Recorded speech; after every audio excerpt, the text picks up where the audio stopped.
Right, so this is my Digitech review. As usual, this isn't sponsored by anything. I've gone through a lot of samplers to get here. And I come from using an old Akai sampler back in the day, and that was fine, hardware wise. I did everything.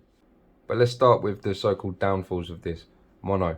First of all, if you know what you're doing, mono doesn't mean anything. Most of the music that you listen to in a club is mono. Your kick drum is mono, your bass is mono. Most of your percussion would be mono.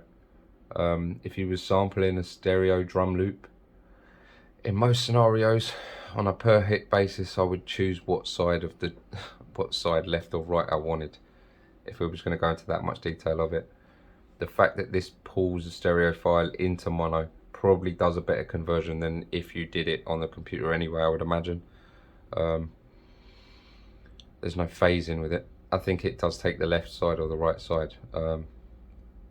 But beyond that, most stuff is in mono. You shouldn't need to worry about it. This has stereo effects, so once you put them on the sound, it becomes stereo.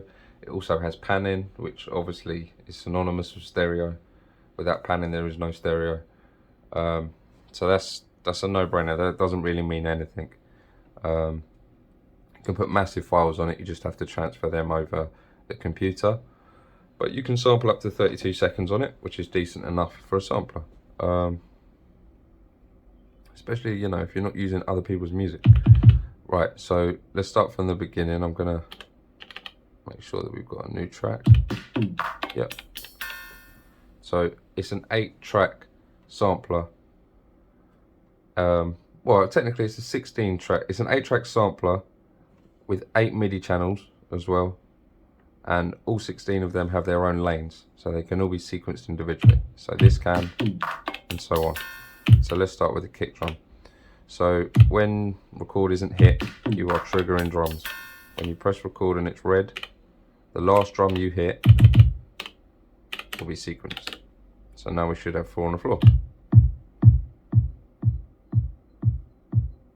And we've got a good start. Next, let's get some hi-hats. And let's just put them in the standard place like you would on circuit tracks. Same deal. Let's get a terrible clap for now. And we've got a little beat going. And let's get a really fast hi-hat in there as well.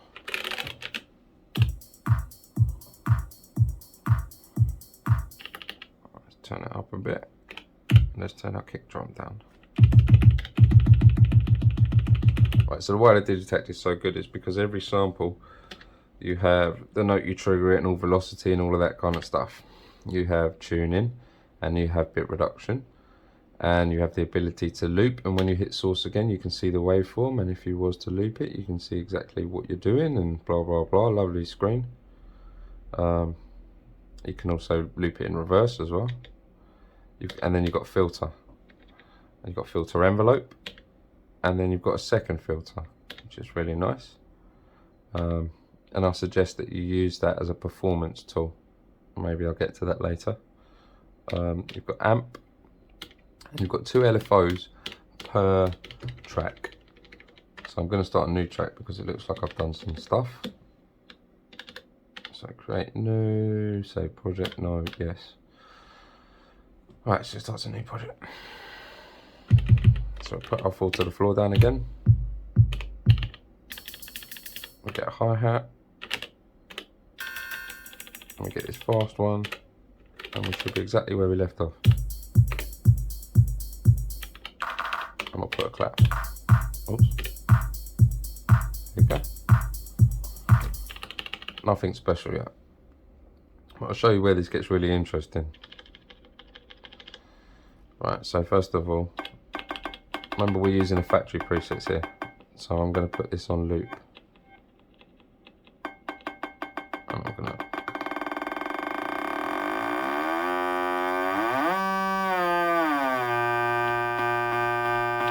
That's cool.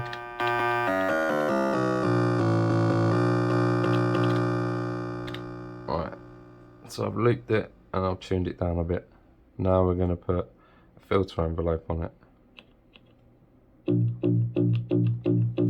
And instantly.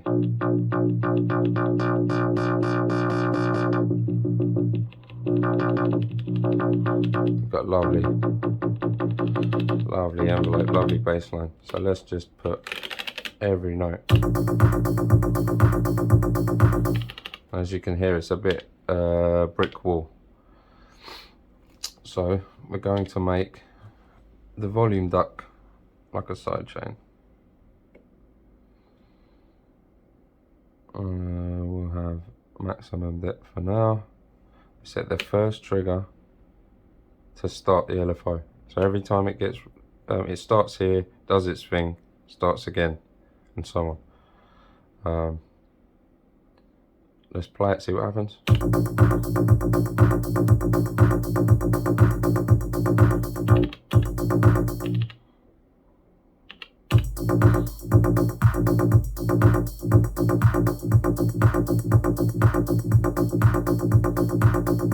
So this is how it was before.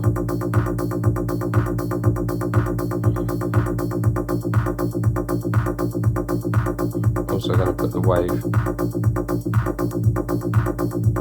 to source. So again, if I take this destination to nothing, just constant,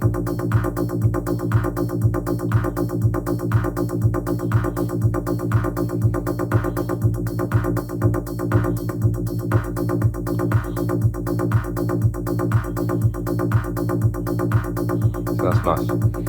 So let's go to source, turn the volume down. Oops.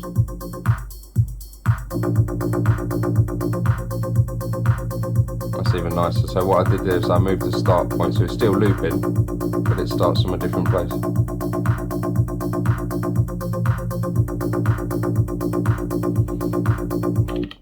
See, what I like about this is you find something that's nice when you move it. So each track, or each audio track, has two LFOs. We've used the first one to make it sidechain. So let's use the second one to, where was I? Move the start position. But it's got to be a small amount, otherwise it's going to sound nonsense. So it's alright, like 0.1.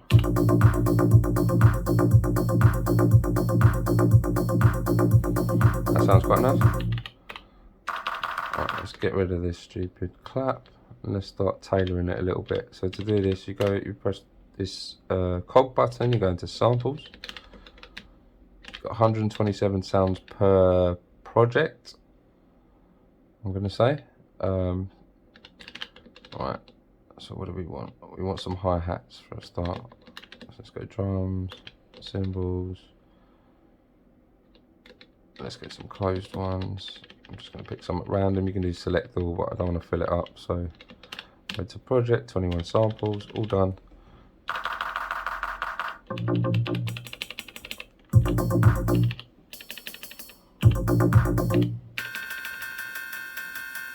Oops, go to source.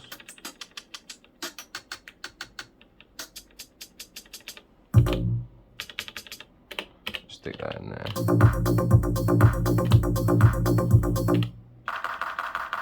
Let's get some claps in there. They'll do. Bucket select all, load to project, yes. Roll down to the bottom, that's where they be. That's nice. Alright, let's go kick drum. Right, and now's a good time to talk about the sample.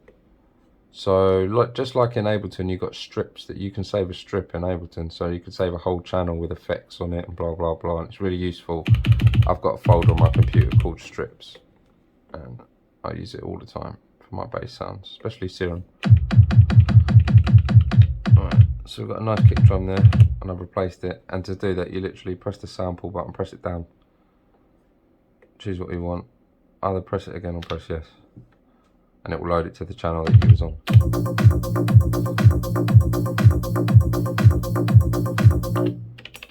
Alright, so this is the fast one, I think. Yep. So let's pan this left and right. It's a good example. Let's turn it into a little bit of a stereo thing. One pan. And I'm not going to choose anything else. I'm just going to muck around with the depth a little bit because I only want it to do it a tiny bit. So that gives it a little bit more width. Let's go to the reverb. We haven't mucked around with that yet. It sounds quite tame at first, but once you go into the settings of it and you take the high damper off, and then you take pre-post compression off, turn it to pre.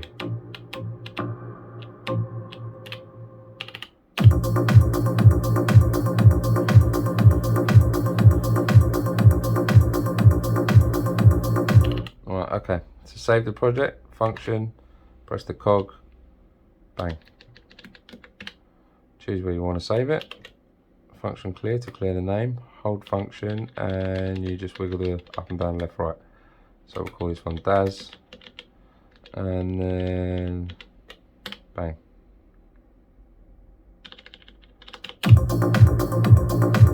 Right, so now I've saved it. This is what I was saying about the filter. Go into the second filter. If you hold track, whatever I turn, it's going to change it on every track. So it's important to remember that.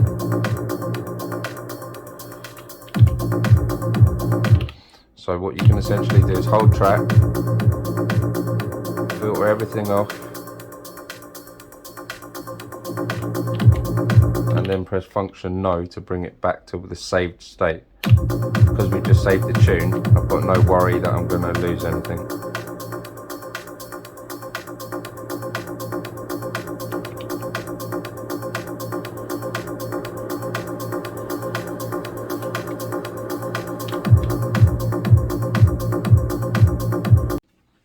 Alright, so now's a good time to talk about pattern chaining. So we've got this tune,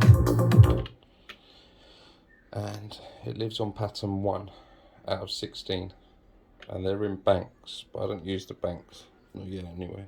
So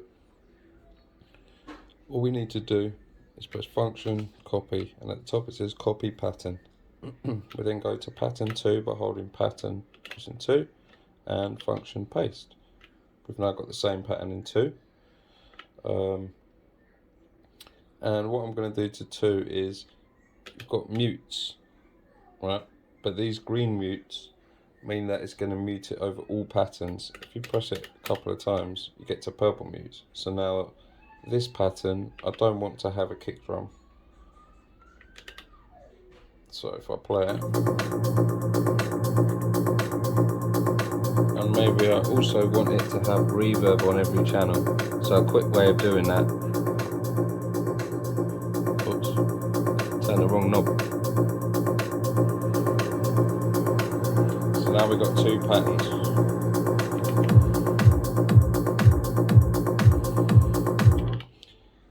That's good. And we chain them by holding pattern down and pressing 1 and 2. That's it, let go.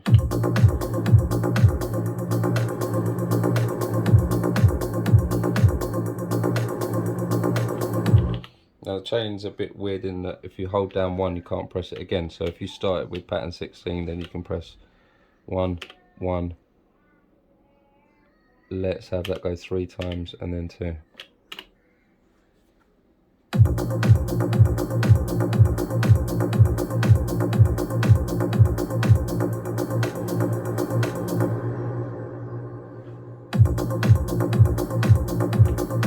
So my mistake there was not go, it was what I should have done is pressed 16, 1, 1, 1, 2, 1, 1, 1, 2. Then at least it will loop.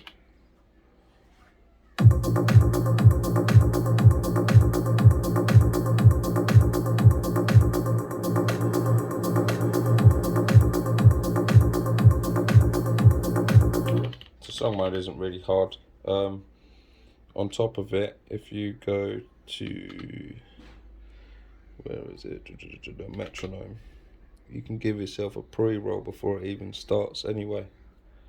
You know, for different purposes, if you need it to start the Midi clock before the song starts, so that's really useful. Let's get out of there.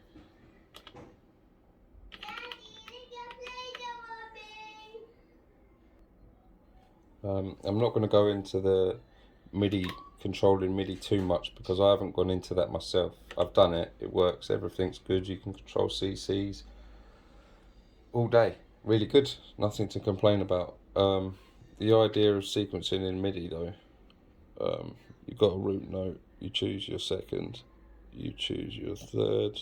I haven't mucked around with this enough to know how good it is in a creative context, but it looks great. If judging by everything else, it's probably really good. So nothing to complain about there. I forgot to mention earlier that there's overdrive.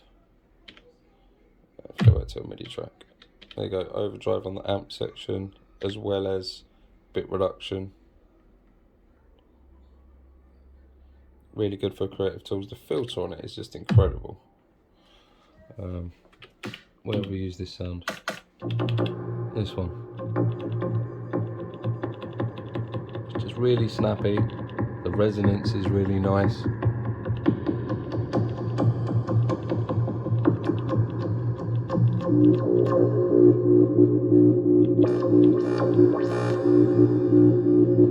Really nice. Another thing I wanted to show was quite interesting actually. If I go to a new project, actually before we do anything with that, let's just reload that. So that's all fine, and we'll save it up because we've made the other pattern now, so we've made progress. And we'll start a new song. Load project, create new. So I made a nice lead the other day. Hopefully I've got it here. Oh, I haven't made it into a sound yet, so all I have to do is load it up as a sample. That's being recorded, blues lead. So I'm going to load that up quickly. Right, so this is sample of the Hydrosynth. Once I select it, and it's just saws with a bit of vibrato.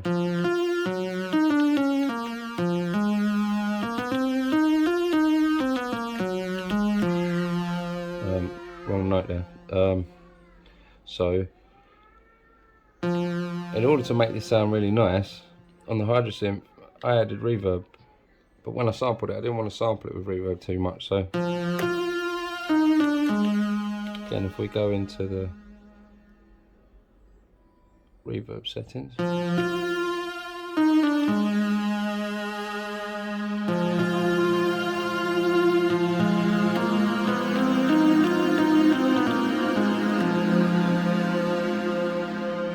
and there's no delay there either. Really nice. That's obviously a little bit too much anyway, but let's add some delay as well.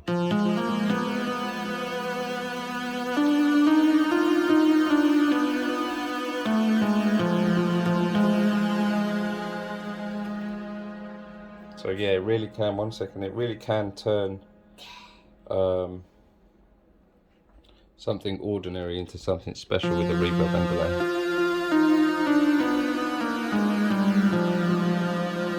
And again, that is a mono sound, or it was a mono sound. So yeah, really interesting. Really good sounding filters, envelopes, compression. 10 out of 10. It sounds amazing, this box does. Putting samples on here is a dream. They sound good straight away. Okay, I'm gonna leave it there. I think there's a lot to be said for this box. Is it worth the money? If you want something good sounding that does the job properly, every note can be shifted. This is another thing I like, it's the precision of everything I like, you know. If I put, I don't know, what we've got tuning, no, we've got nothing, so let's put some snares down. And let's shuffle this one slightly.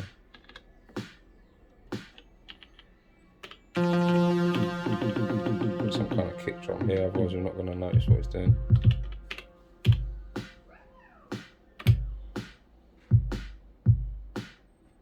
So you can hear that one of the second snare is late or early. What we do, we go to it, hold it down.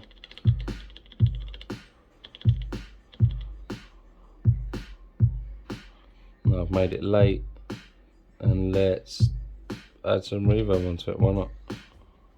Oops.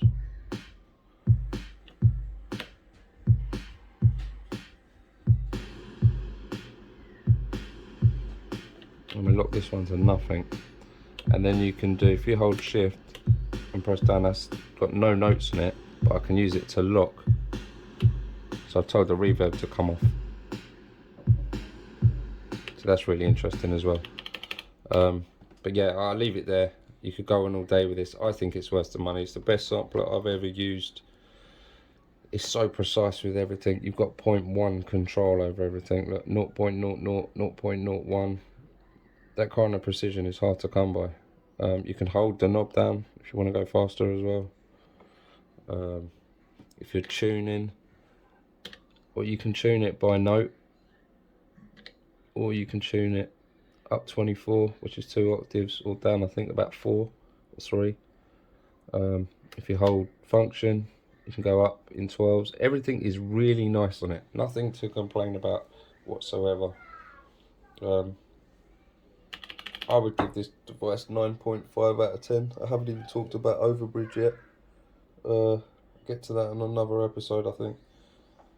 But yeah, I really do recommend this. It's probably one of the best samplers I've ever used. The sequencer is amazing.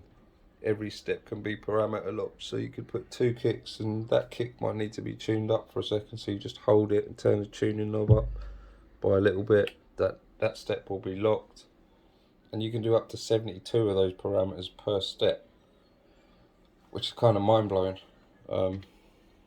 Yeah, the Foes has got enough destinations to keep you going all day, and they're good destinations. They're the ones that you'd want. The shapes on the LFO are amazing. Like I say, a proper 10 out of 10 device this. I highly recommend it. Thanks for your time, guys. Hopefully I'll do more. I won't be buying any more samplers, that's for sure. This is the one for me.